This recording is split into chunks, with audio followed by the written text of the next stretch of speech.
দুইটা সিস্টেমে মালাকুল মাউত রূহ কবজ করে। আপনারা যারা আল্লাহওয়ালা, আপনাদের মাথার সামনে এসে একটা যুবক সুশ্রী, যত সুন্দর হতে পারে একজন মানুষ, এরকম একজন মানুষের চেহারায় আসবে আপনাদের কাছে, এসে সুগন্ধি পারফিউম মাখা সাদা ধবধবে কাপড় পরে এসে আপনার শিওরে বসবে, এসে খুবই বিনয়ের সাথে ভদ্রতার সাথে বলবে, ইয়া আইয়াতুহান নাফসুল মুতমাইন্না, ইয়া আইয়াতুহান নাফসুল মুতমাইন্না, ইয়া আইয়াতুহান নাফসুত তাইয়্যিবা, হে পবিত্র আত্মা বেরোয় আয়। বলার সাথে সাথে আপনার রুহটা স্মুথলি বেরোয় যাবে।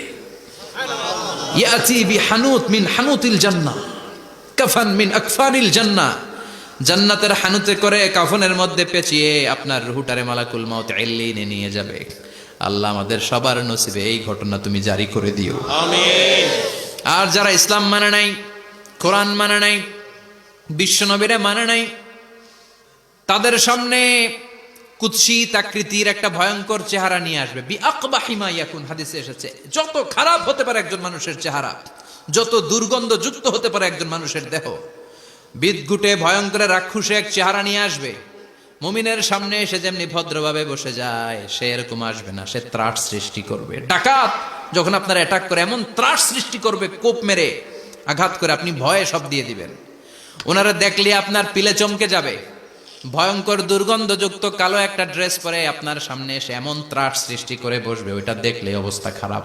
চিৎকার দিয়ে ধমকাবে আর বলবে, ইয়া আইয়াতুহান নাফসুল খাবিসা, হে পাপাত্তা বেরোয় আয় ইলা গাদাবিল্লাহ, আল্লাহর ক্ষোভ, আল্লাহর রাগের দিকে তুই বের হয়ে আয়।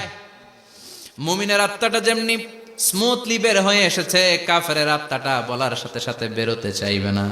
আত্মাটা একবার ডানে দৌড়, একবার বায়ে দৌড়, একবার সামনে দৌড়, আর একবার পিছনে দৌড়। এবার মালাকুল মাউত আরো হিংস্র হয়ে যাবে। পা থেকে টান মেরে সারা দেহ থেকে খিচুনি দিয়ে পুরো দেহটারে চাপতে চাপতে জীবিত একটা ছাগলের চামড়া জীবিত অবস্থায় তার দেহ থেকে উল্টো দিকে টেনে টেনে বের করলে যেমন কষ্ট হয়, একজন কাফেরের রুহু দেহ থেকে টেনে হিচড়ে মালাকুল মাউত বের করে ফেলবে। এজন্য আল্লাহর কাছে আমরা চাই, ইমানের পথে অবিচল থেকে আমার মরণ যেন হয়। প্রতিদিন পড়বেন এটা দোয়া, ইমানের পথে থেকে যেন আমাদের মৃত্যু হয়। পড়েন আমিন। মালাকুল মাউত এই দৃশ্যগুলো নিজেই ঘটিয়েছে, তার জানা আছে মৃত্যুর কত কষ্ট। আল্লাহ বলবেন মর, বলার সাথে সাথে কাঁপুনি ছুটে যাবে। আল্লাহ বলবেন কেঁপে লাভ নাই, মর, মরতে হবেই, কারণ কুল্লু নাফসিন, everyone has to take the test of death. সবাইকে মৃত্যু নিতে হবে, গ্রহণ করতে হবে স্বাদ। The most certain thing in our life is death, but the most uncertain thing in our life is the time of death. আমাদের জীবনের সবচাইতে সুনিশ্চিত বিষয় হচ্ছে যে আমরা মরবো, এটা আমরা সবাই জানি না, কিন্তু সবচাইতে অনিশ্চিত বিষয় হচ্ছে যে আমরা কখন মরবো, এটা আমরা কেউ জানি না। জানি মালাকুল মাউত কাঁপতে থাকবে। আল্লাহ বলবেন জান্নাত এবং জাহান্নামের মাঝ বরাবর একটা জায়গা আছে, আল আরাফ, ওইখানে দাঁড়া। ওইখানে দাঁড়িয়ে মালাকুল মাউত বিকট একটা চিৎকার দিয়ে সারা পৃথিবীর মানুষগুলো, ফেরেশতাগুলো যেমনি দুনিয়া থেকে বিদায় হয়েছে, মালাকুল মাউত তখন বিদায় হয়ে যাবে। সেদিন বিকট একটা চিৎকার মেরে তিনি বিদায় হবেন। বিশ্বনবী বলেন, মালাকুল মাউতের মরণের সময় সেই চিৎকারটা ওই দিন এত ভয়ঙ্কর হবে, দুনিয়াতে যদি তখন মানুষ থাকতো, কিয়ামত ঘটানোর জন্য আলাদা করে ইসরাফিলের সিংগায় ফুৎকার দেওয়ার আর দরকার হতো না। মালাকুল মাউতের মরণের কষ্টের ওই চিৎকারের আওয়াজ শুনলে মানুষগুলো সব কানের পর্দা ফেটে জমিনের মধ্যে তখনই লাশ হয়ে পড়ে যেত। মালাকুল মাউত এখন আর নাই, ডানে বায়ে সামনে পেছনে কেউ নাই, একজন ছাড়া, তিনি কে? আল্লাহ তখন বলবেন, ইয়া আরদু আইনা নাহারুকে, পৃথিবী তোর নদীগুলো কই, বিল্ডিং গুলো কই, রাজা বাদশাগুলো কই, পৃথিবীর নাজ নেয়ামত কই, ভোগের দুনিয়া আজকে কোথায়, অহংকার দাপট আর ক্ষমতার বড়াই আজকে কোথায়? লিমানিল মুলকুল ইয়াউম, who belongs the kingdom today, আজকে ক্ষমতা কার? চিল্লায় বলেন তো, সেদিন ক্ষমতা হবে কার? লিমানিল মুলকুল ইয়াউমা লিল্লাহিল ওয়াহিদিল কাহ্হার, ক্ষমতা সেদিন কারো নয়, ক্ষমতার মালিক একজন, তিনি কে? সব ক্ষমতার মালিক আল্লাহ, কেউ নাই, সব মরে গেছে। এভাবে যে কত হাজার কোটি বছর আল্লাহ একা থাকবেন এটা আল্লাহ জানেন, আমরা কেউ জানি? ইসরাফিলকে আল্লাহ বানিয়েছিলেন সিংহায় 3টা ফুৎকার দেওয়ার জন্য। চিৎকার করে বলতে হবে কয়টা? দিছে কয়টা? বাকি আছে কয়টা? এবার রব্বুল আলামিন ইসরাফিলকে জীবিত করবেন, জীবিত করে বলবেন তাড়াতাড়ি 3য় ফুৎকার দিয়ে তোর ডিউটি শেষ কর। সুবহানাল্লাহ পড়েন। ইসরাফিল এবার 3য় ফুৎকার দিবে। 3য় ফুৎকার দেওয়ার সাথে সাথেই পৃথিবীর বিভিন্ন প্রান্ত থেকে, মহাবিশ্বের বিভিন্ন প্রান্ত থেকে মানুষের জিনগুলো দাঁড়াতে শুরু করবে। বিমান দুর্ঘটনায় যারা মারা গিয়েছে, ছাই হয়েছে, ছাই থেকে উঠে দাঁড়াবে। তিমি মাছের খাবার হয়ে সাগরের মধ্যে মিশে গিয়েছিল, সাগর থেকে দাঁড়াতে শুরু করবে। পাহাড়ের মধ্যে যারা মারা গিয়েছে, পাহাড় থেকে উঠবে। হিন্দুদের শ্মশানের মধ্যে যেখানে লাশ পোড়ানো হতো, ওখান থেকে দাঁড়াবে।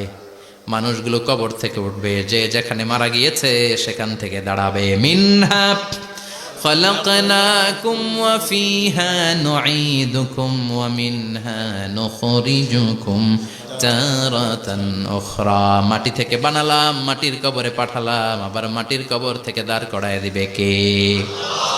মানুষগুলো দাঁড়াবে। মুমিন বান্দারা চোখ কচলাতে কচলাতে বলবে মান বাআসানা মিন মারকাদিনা। قالوا من بعثنا من مرقدنا هذا ما وعد الرحمن وصدق المرسلون। মুমিন বান্দারা চোখ ডলতে ডলতে বলবে ঘুম ভাঙালো কে? আমার ঘুম ভাঙালো কে? মুমিনরা, আপনারা দেদারসে আনন্দের ঘুম দিবেন সেদিন কবরে। 3টা প্রশ্ন আপনারে করা হবে। মার রব্বুক, তোর রবের নাম কি? তোমার ধর্মের নাম কি? এই লোকটারে চিনো নাকি? ওনার নাম কি? এবার বলবে 3টা প্রশ্নের উত্তর কোত্থেকে শিখলা? কও কোত্থেকে শিখছেন? বলতে হবে কোরআন থেকে শিখেছি। 4টার উত্তর যখন করতে পারবেন, ইফসাহু লাহু কবরুহু 70 যিরাআন, কবরটারে 70 হাত লম্বা করে দেয়া হবে। ওয়া ইফতাহু লাহু বাবুন ইলাল জান্নাহ, আপনার কবরের ভেতরে থেকে জান্নাতের দিকে একটা ঘর করে দেয়া হবে। জান্নাতের সুঘ্রাণ ওলা সুবাতাস আপনার কবরের মধ্যে এসে ধাক্কা মারবে। জান্নাতে ঢোকা লাগবে না, আপনার ওই কানেকশন দিয়ে আসবে। এয়ার কন্ডিশনের যে রুমগুলো আছে, ওই রুমগুলোর ভিতরে না ঢুকলো, দরজার আশেপাশ দিয়ে হাঁটলেও একটা ঠান্ডা ঠান্ডা বাতাস আছে না নাই?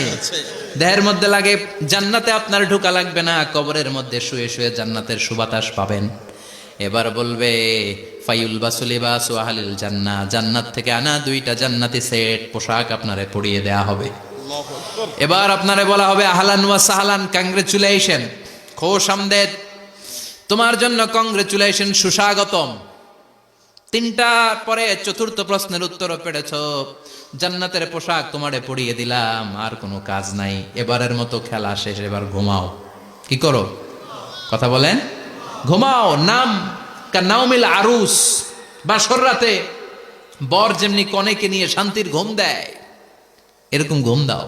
তোমার ঘুম কেউ ভাঙাতে পারবে না ইসরাফিলের 3 নাম্বার ফুৎকার ছাড়া। সুবহানাল্লাহ পড়বেন না?